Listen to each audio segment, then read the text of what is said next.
Here's the key.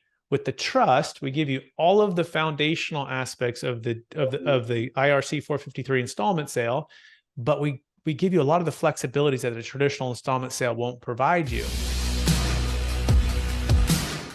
So you mentioned a couple things here interesting, and one of the things we want you to clear up for our community is the difference between deferred sales trust and a Delaware sales trust, because they're both DSTs, right? And a lot of financial professionals or a lot of people who are not financial professionals sometimes get those confused because they both have to do with real estate, right? Yeah, absolutely. So I like to say Delaware 1031 is just to keep it in the 1031 family. Essentially, you want to start with what tax code are we starting with, right? So there's Yeah. this IRC 401k, there's IRC 1031, there's also IRC 453. So the Delaware Statutory Trust is part of the IRC 1031 exchange tax code, where a seller of investment real estate can trade or move their interest into essentially typically one, two, three, sometimes it could be more portfolio, but typically one, two, or three properties that someone else has all the control. You lose all of the liquidity, you lose all of the diversification, but the debt's not in your name, which is really positive typically.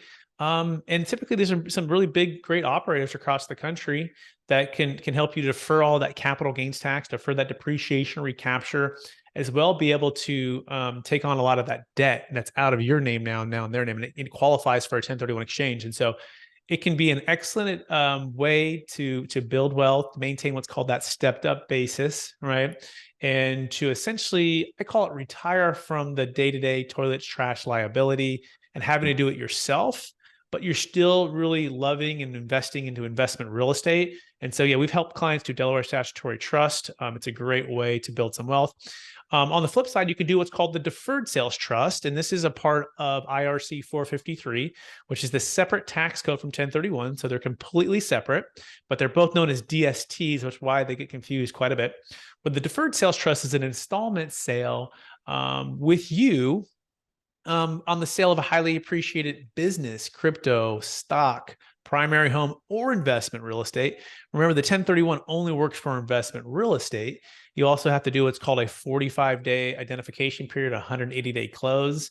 And this can lead to overpaying, over-concentrating, and not having enough liquidity or even the cash flow that you really want. Whereas the Deferred Sales Trust unlocks some really cool freedoms in that instead of taking all the cash at closing or instead of having to go into another piece of real estate right away, you take what's called a promissory note. Well, think of it like this, Alex. If you owned a $10 million apartment complex in San Diego and you owned it free and clear for the last 30 years and you're fully depreciated, in California, it's about 40%, if not more, with state, federal Obamacare and depreciation recapture. So let's say you would have paid $4 million of tax, and Joe down the street wants to show up and buy it from you. He could put $1 million down payment, and you could carry back $9 million. You could do a seller carryback, and in that scenario, you've carried paper for that buyer. Therefore, you're in a tax deferral state for that $9 million.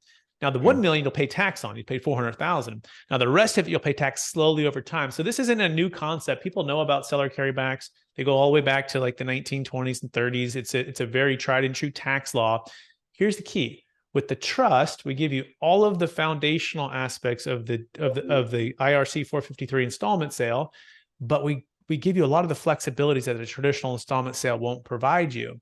And so upon close of escrow, instead of financing, let's say Joe the buyer, Alex, essentially we're going to ask Joe the buyer to show up with $10 million, gets it with the bank, whatever. But the trust is going to jump in right in between the ultimate seller, which is you, and the ultimate buyer, which is Joe. And it's going to buy the asset for you for $10 million, and it's going to turn around and sell it for $10 million to Joe. Therefore, it has no gain because it bought and sold for the same price. And you're going to receive what's called a promissory note. And that promissory note is typically structured at about 8%, 6, 7, 8%. Compounding rate of return net of fees is the goal. But here's the key. You own a promissory note and you're in a deferral state, at which point you can start to invest with the funds with yourself into another real estate project. In fact, we just did a deal in Alabama. A gentleman sold a $2.6 million business, and the client wanted to buy and build multifamily units in Tennessee. And so he used a portion of the funds to build and buy those, not using a 1031. And so it's a neat way to dollar cost average into stocks, bonds, mutual funds, hard money lending, real estate development projects, or just sit on the sidelines and be patient and wait for a deal to show up whatever it might be, as an entrepreneur or as a passive retirement type of strategy, the deferred sales trust is an amazing fit.